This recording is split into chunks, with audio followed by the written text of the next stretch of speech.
ন্যায্য পাওনা আটকে রেখে গরিব মসি মানছি না, মানবো না। অবিলম্বে পুজো ঈদে বোনাস চালু করতে হবে। नदिया में midday meal helper association द्वारा धरना प्रदर्शन किया गया, जिसमें इस एसोसिएशन की कई महिलाएं शामिल हुई। दरअसल बकाया भुगतान, वेतन में वृद्धि और बोनस समेत कई विभिन्न मांगों को लेकर कई बार प्रदर्शन इनके द्वारा किया गया, लेकिन काम नहीं होने के बाद एक बार फिर से इनका धरना प्रदर्शन जिला मजिस्ट्रेट कार्यालय के सामने देखने को मिला। देखिए ये रिपोर्ट। नदिया जिला midday meal helper association ने पूजा से पहले बकाया भुगतान और वेतन में बढ़ोतरी जैसी विभिन्न मांगों को लेकर शुक्रवार को जिला मजिस्ट्रेट कार्यालय के सामने विरोध प्रदर्शन किया। इस दिन जिले की कई मिड डे मील वर्कर विरोध प्रदर्शन में शामिल हुई। आपको बता दें कि वे पहले भी इसी मांग को लेकर विभिन्न प्रशासनिक फाइलों में प्रतिनियुक्ति दे चुकी है, लेकिन फिर भी कोई काम नहीं बनने पर नदिया में कृष्णा नगर जिलाधिकारी कार्यालय के सामने उन्होंने धरना प्रदर्शन शुरू कर दिया। उनका मुख्य दावा यह है कि उत्कर्ष बंगाल में उन्हें जो प्रशिक्षण दिया गया था उसका बकाया पैसा आज तक नहीं दिया गया। दूसरी ओर उन्हें प्रति माह केवल 1500 रुपए दिया जाता है, अब इसे बढ़ाकर 2000 रुपए कर दिया जाए। इतना ही नहीं, उन्हें कोई नियुक्ति पत्र अभी तक नहीं दी गई है। पूजा से पहले उन्हें कोई बोनस नहीं मिलता। उन्हें प्रसूति स्थितियों में भी ड्यूटी पर जाना पड़ता है। वे अपने वेतन में तत्काल बढ़ोतरी के साथ साथ अन्य सरकारी कर्मचारियों की तरह मान्यता की मांग कर रही है। उन्होंने ये भी कहा कि अगर उनकी मांगे जल्द से जल्द पूरी नहीं की गई तो वे आने वाले दिनों में बड़ा आंदोलन करेंगे।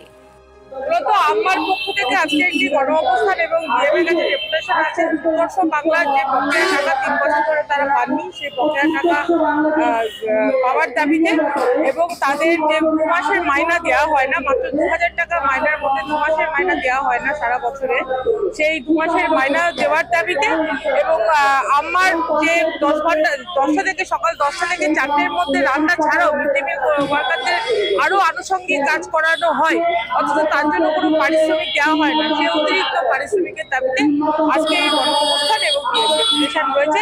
তাদের সম্মতিতে এপিডা কৃষ্ণনগর শাখার পক্ষ থেকে আমরা এখানে এসেছি এবং তাদের আমরা মনে করি আমরা যে কাজটি করছেন অত্যন্ত গুরুত্বপূর্ণ কাজ, যার সাথে শুধু মহিলা শ্রমিকদের মজুরির প্রশ্ন নয়, জড়িয়ে আছে পুরো শিক্ষার পরিকাঠামো, বিশেষ করে প্রাইমারি শিক্ষা থেকে শুরু করে উচ্চ প্রাইমারি প্রাথমিক শিক্ষার ক্ষেত্রে যে অধিকার, শিক্ষার যে অধিকার, কারণ সর্বশিক্ষা মিশনের প্রকল্প অনুযায়ী যে মিড ডে মিল শুরু হয়েছে, সেই মিড ডে মিলের বাস্তবতা রয়েছে আমাদের দেশের মতো তৃতীয় বিশ্বের দেশে। সেই বাস্তবতাকে মাথায় রেখে আজকে স্কুলগুলো, যে সরকারি স্কুলগুলো বাঁচিয়ে রাখার স্বার্থে এবং সেই স্কুলগুলো বাঁচিয়ে রাখার কাজে মিড ডে মিল ওয়ার্কারের দিদিরা, অর্থাৎ আম্মার দিদিরা যে কাজটি করে সেটা অত্যন্ত গুরুত্বপূর্ণ কাজ। এটা শিক্ষার অধিকার প্রতিষ্ঠার লক্ষ্যে এপিডিআর মনে করছে এখানে থাকা দরকার এবং নারী শ্রমিকদের অধিকার এবং মজুরির প্রশ্নেও এপিডিআর মনে করেছে এখানে থাকা দরকার। সে কারণে এপিডিআর কৃষ্ণনগর শাখার পক্ষ থেকে আমরা এখানে আছি। মাত্র 5 টাকা 25 পয়সা করে এক একটা ছাত্রের পেছনে খরচ। এইবার আপনি ভাবুন এই 5 টাকা 75 পয়সায় কি হয়। অন্যান্য দেশে সারা ভারতবর্ষে 25 লক্ষ এই মিড ডে মিল সহায়িকারা রয়েছে। তার মধ্যে সবচেয়ে দুরবস্থার মধ্যে রয়েছে এই পশ্চিমবঙ্গ সরকারের মিড ডে মিল কর্মীরা। এবং দিনে 50 টাকা মাইনে, ভাবতে পারেন দিনে 50 টাকা, তাও রবিবারে পয়সা তারা পাবেন না। কোনো রকমের মাতৃত্বকালীন ছুটি নেই, কোনো রকমের বোনাস নেই, কোনো রকমের এসদেশিয়া নেই, কোনো রকমের সাহিত্য নেই, মানে কোনো ধরনের সামান্যতম সুযোগ তাদের ক্ষেত্রে নেই। এইটাই হচ্ছে সবচেয়ে বড় ব্যাপার। অন্যান্য দেশে উড়িষ্যা যান, কেরালা যান, চেন্নাই যান, প্রত্যেক দিন তারা ঠিক করে একটা করে 5 দিন তারা ডিম দেবে এবং মরসুমি ফল দেবে, একদিন মাংস দেবে। আর আমাদের এখানটায় গিয়ে দেখুন, নিজেরা অনেক ভালো জানেন সাংবাদিক হিসাবে, যে কিভাবে সেই মিড ডে মিলের টাকা পর্যন্ত চুরি হয়ে যায় এবং মাত্র 50 টাকায় তাদেরকে খাটতে হয়। এবং খাটনিটা এমনি নয়, এক একটা স্কুলে কত ছাত্র থাকে, তাদের ধরুন 100টাও যদি থাকে, তো মিড ডে মিলের কর্মীরা তারা রান্না বান্না করে খাইয়ে বাসনে মেজে, এমনকি ছাত্রীরা, ছোট ছোট ছাত্রছাত্রীরা পটি করে ফেলে, সে পটিও তাদের পরিষ্কার করে দিতে হয় এবং টোটাল স্কুল তাদেরকে ঝাড় দিতে হয়। তারপরে তো মাস্টার বাবুদের ভাই ফরমাস আছে, যা আনো দাও, ইয়ে আনো দাও, এই সমস্ত রয়েছে। এইরকম একটা অমানবিক মধ্যযুগীয় অবস্থার মধ্যে রয়েছে নামমার এই কর্মীরা। তাদের বরাদ্দের খাবার বাড়াতে হবে প্রথম কথা, দ্বিতীয় কথা তাদের ভালো করে যত্ন করে আমরা খাওয়াতে পারি যেন সেই রকম অবস্থা থাকে। আর তারপরে আমাদের উৎকর্ষ বাংলা যে ট্রেনিংটা দিয়েছিলাম সেই টাকাটা আজও পর্যন্ত আমাদের দেওয়া হয়নি। আমাদের 12 মাসের মাইনেও দেয় না, 10 মাসের মাইনে দেয়। তা আমরা কি চোখে আমাদের সরকার দেখে, এটাই বলতে চাই। আর একটা কথা, আমাদের ঈদে পুজোয় কোনো বোনাস দেওয়া হয় না। আর আমাদের যাতে কেউ আমাদের স্থায়ী কাজটা হয় সেইটা যেন সরকার দয়া করে এইটুকু দেখে। আর কি বলবো, সরকার বলে কি দাবি দাবা নিয়ে এসেছিলেন? এই 3টে দাবি দিয়েছে। আর বাচ্চাদের খাবারের বরাদ্দ বাড়াতে হবে।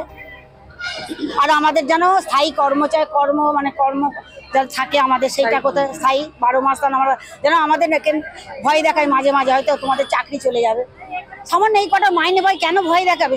হ্যাঁ, যার যত জোর থাকবে সেই পাওয়ারটা সে খাটিয়ে নেবে আমাদের ওপর। এটাই কি আমি বলতে চাই। হ্যাঁ, সবাই কে দেখে সেটা বলা যাচ্ছে না, শুনি কানে শুনি সব অনেক সময় যে কখনো কখনো যদি রাজনীতির লোকরা আসে, কখনো যদি আমরা সেইখানে নাও পৌঁছাতে পারি ঠিক টাইমে, তখন বলে আপনাদের চাকরি থেকে বরখাস্ত করা হবে। এটা কি ভাব? আমরা এত কষ্ট করে আজকে 2002 সাল থেকে রান্না করছি, তার কি এইটাই কি তার বক্তব্য যে 2 সাল থেকে যে রান্না করছি, তাদের বাড়ি যখন রান্না করে একদিন যদি রান্না খারাপ হয় কিংবা কোনোদিন যদি অসুস্থ হয়, আসতে না পারে কিংবা দেরি হয়, যারা সব এইসব কথা বলে, বড় বড় বাবুদের বাড়িতে লোক থাকে তো রান্নায়, তারা কি রান্না ভালো হয় রোজ? আমাদের যদি রান্না একদিন খারাপ হয় কিংবা আমাদের যদি একদিন ছুটি নিতে ইচ্ছা করে, তখন আমাদের কৈফিয়ত দিতে এবং চিঠি লিখে দরখাস্ত করে জমা দিয়ে আসতে স্কুলে। আমাদের দাবি, প্রথম আমরা যে উৎকর্ষ যে ট্রেনিং করেছিলাম আমরা রান্নার মিড ডে মিলের থেকে, যে আমরা সোয়াবিনের ঝোল করতে পারি কিনা, সেই দাবিতে আজকে আমাদের 3 বছর ধরে টাকাটা আটকে রেখেছে। আমরা গত বছরও রানাঘাট এসডিওতে ডেপুটেশন দিয়েছি। তারা বলেছে জেলাতে গিয়ে বলুন, জেলাতে গিয়ে জানান। আমরা এই সবের মধ্যে কিচ্ছু জানি না। প্রথম আমাদের মিড ডে মিলের দাবি আছে বাচ্চাদের বরাদ্দ বাড়াতে হবে। তারপরে আমাদের 12 মাস কাজ করিয়ে 10 মাসের বেতন দেওয়া হয়। আমাদের কোনো মাতৃত্বকালীন ছুটি নেই, আমাদের কোনো ভাতা নেই, আমাদের সরকারি স্বীকৃতি নেই। আমাদের প্রতিদিন বাচ্চাদের আলুর ঝোল ছাড়া আর কিচ্ছু দেওয়া যায় না। প্রতিদিন আমাদেরকে কথা শুনতে হয় যে এইভাবে যদি বাচ্চাদের খাওয়ানো হয়, আমাদের কথা শুনতে হয় যে না, মিড ডে মিলের দায়িত্ব যেগুলো সেগুলো আমরা দাবি নিয়ে পথে নেমেছি। আজকে আমরা এখানে অবস্থান করেছি যে উৎকর্ষ বাংলার যে টাকাটা ট্রেনিংয়ের, সেটা তো দেওয়াই হচ্ছে না 3 বছর ধরে। তারপরে হচ্ছে আমাদের পুজো ঈদের কোনো বোনাস নেই। আমরা যে একটা সরকারি মিড ডে মিল কর্মচারী, আমাদের কোনো আমাদের নিয়োগপত্র নেই। আর আমাদের 12 মাসের জায়গায় 10 মাসের মাইনে দেওয়া হয়। ট্রেনিং করেছিলাম 3 দিন ধরে, এই টাকাটা মেরে দেওয়ার প্রকল্প চলছে, এই টাকাটা দিচ্ছে না। আর তারপরে আমরা বাচ্চাদের বরাদ্দ বৃদ্ধি করতেছি, ওদের ভালো খাবার দেয় সেই জন্য। এইবার আমাদের মাইনেটাও 12 মাসের দেয় না, 10 মাসের দেয়। আর এটা বলতে চাইছি, আমাদেরকে মাইনে যখন 10 মাসের দেবে, 12 মাসে কেন দেবে না? আমরা তো রান্না করে সবাইকে খাওয়াই, আমরা তো বাচ্চাদের দেখছি বাথরুম সমস্ত কিছু পরিষ্কার করি, সাফ করি। ওরা তো আমাদের নিজের সন্তান মতো। তাহলে আমরা 2004-এ যখন কাজে লেগে এই 20 বছরের সময় দিতে, আমাদের বৃদ্ধকালটা কি হবে? এর জন্য আমরা পেনশনের ব্যবস্থা চাই আর 12 মাসের মাইনে চাই, আমাদের সরকারি স্বীকৃতি চাই। এটার জন্যই আমরা আজকে এসেছি। আজকে অল্প অল্প করে নোট নিয়ে এসেছি, আমাদের যেভাবে বলাই চলবে। দ্বিতীয়খানে যেন আমাদের এই সমস্যাটা না মিটা, সব মেয়েরা এসে আমরা রাস্তায় দাঁড়িয়ে যাব। আমাদের বাচ্চাদের ভালো খাবার দেওয়া হয় না, সপ্তাহে একদিন করে ডাল দেয় আর ওই 200 গ্রাম করে তেল দেয়। আমার স্কুলে বাচ্চা আছে 180 জন, 200 তেলে কি হয়? আর ওই যে অল্প অল্প খাবার দেয়, আমরা ভালো করে খাবার খাওয়াতে হবে। ওদের খাবারটা ট্রেনিং এর পয়সাটাও দেয় না। আর ওদেরকেও দেখতে হবে সরকারকে, আমাদেরকেও দেখতে হবে। একটা কথা, 1 নম্বর কথা। আর 2 নম্বর কথা, আমরা আজকে অল্প অল্প মানুষ এসেছি, অল্প অল্প বলেছে। আমাদের এইটা যদি না দেয়, আমাদের ট্রেনিং এর টাকা আর আমাদের স্বীকৃতি আর আমাদের পেনশন যদি না দেয়, সমস্ত মিড ডে মিলের মাদের নিয়ে আসবো আমরা যেমন চলতে পারি, সমস্ত মানুষের দেখতে পেরেছি, কোনো তো মাদের কাছে পৌঁছাই। আমরা সব মেয়েদেরকে নিয়ে এসে আজকে আমরা ডিএম অফিস ঘেরাও করবো, বড় জায়গাও ভবিষ্যতে ঘেরাও করবো।